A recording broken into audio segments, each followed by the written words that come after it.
Imagine the 2D world, where it's impossible to go up or down. A 3D world implies that there are infinite planes adjacent to this 2D world.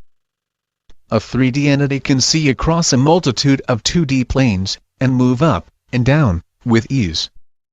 If a 3D entity walked across the 2D world, 2D entities would only see a small 2D cross-section of the 3D entity at any given time. By comparison, imagine our 3D world, where you can move horizontally and vertically, but not in the 4D direction. A 4D world implies that there are infinite 3D spaces adjacent to our 3D world. We can only see one, the one we're in. If you could move 4D plus for a while, and go back 4D minus for the same while, you would end up in the same place.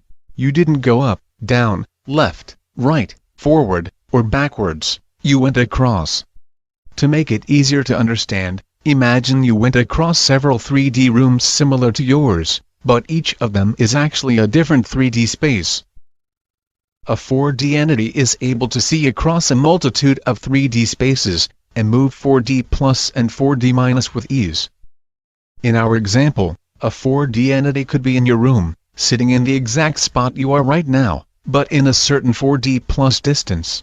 This entity can see where you are just by looking across, the same way we look at a 2D paper that is in a certain distance from us.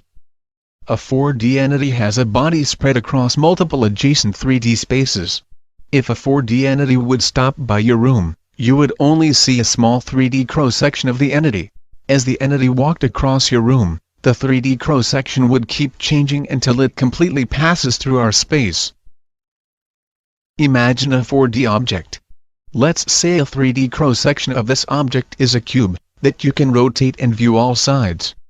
If you walk on a 4D plus direction, you would see that, as you walk, the cube might change its shape. If a 4D entity spins a rigid 4D object around, all 3D cross-sections of that object will be affected. 4D entities can see all points of a 3D object at once, just as 3D entities are able to see all the points of a 2D object at once. A 3D entity can think in 2 dimensions. If you imagine a cube, for example, you can only imagine it in 2D, like a picture, even if you imagine it with depth. A 2D entity would be able to see this projection, as long as we make it transparent. By analogy, anything that a 4D entity sees or imagines can be projected into 3D. If we make this projection transparent, we can see an entire 4D object as viewed by 4D entities, that is, only part of the actual 4D object. Imagine that the field of vision of a 3D entity, such as human beings, is a 2D rectangle. Let's say that the moment you look at something, this rectangle is initially empty. Your eyes then scan the entire 3D space in front of you, looking for information to fill up the rectangle. It will first detect objects that are close to you and take 2D snapshots of them, filling up certain areas of the rectangle. Once these areas are filled, no more information can be drawn on them, as there is nothing else between you and the things that were already drawn. Gradually the entire rectangle will fill up. Imagine, now, that the field of vision of a 4D entity is a 3D cube. This cube is initially empty. When the 4D entity looks across the 4th dimension, its eyes will scan the entire 4D interval in front of it looking for 3D shapes to fill the cube with. The first 3D information of 4D objects, which are closer in the 4D interval, will fill up certain parts of the cube first, and once this happens, no other shape will be able to occupy those parts. Eventually the cube will fill up entirely.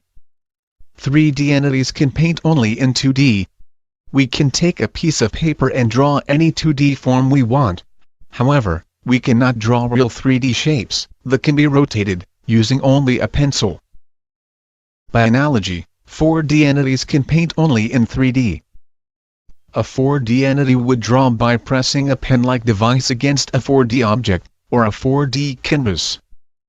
The pen would make visible marks on the 3D spaces adjacent to the first 3D space occupied by the 4D object. That means, once pressure is being applied with the pen-like device, the 4D entity might move its hands through the 3D space, up and down, left and right, forward and backwards to draw on top of the 4D object. Notice that this pressure is being applied across the fourth dimension. The analogy with our world is that when we draw something in a piece of paper, we actually draw above it, on the planes adjacent to it, and not inside the paper, and we are applying a force across the third dimension. It is known that 3D objects generate 2D shadows on 2D surfaces, and that 4D objects generate 3D shadows on 3D perimeters. A 4D device that generates light is able to spread that light not only across the 3D space, but also across the 4D direction. If there's a 4D object in the way of the light that is moving across the fourth dimension, certain 4D objects that are located behind it might not receive this light. Therefore, when the 3D volume of the 4D entity field of vision is filled up with the nearest 3D information, the brightness of the points of this 3D shape will vary in intensity. That's how 3D shadows are formed. And this concludes our basic analysis on the fourth spatial dimension. You are now ready to explore more advanced topics. Good luck!